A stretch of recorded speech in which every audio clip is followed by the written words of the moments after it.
Next, we have the full outer join. And this one can get interesting because this is kind of like saying, let's do both a left outer join and a right outer join at the same time. So what it's trying to do, it's matching up every row from both tables that match, just like an inner join would, but then it's going to show all of those that are in table 2 that don't match table 1. And then it's also going to show all of those from table 1 that don't match table 2. So let's take a look at the full outer join. Just select. So all we've done is we've taken the left or the right outer join and changed it to a full outer join here.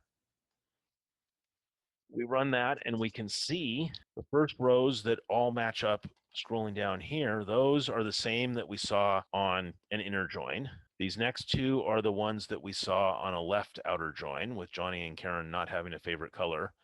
And then the last three are those that we saw on a right outer join, where pink, mauve, and orange were not colors that were selected by anyone. Also, just a reminder, you can download the join types poster at stevestedman.com.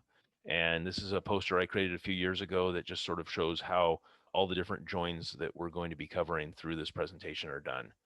It's handy to print out and keep on your cube wall or near your workspace.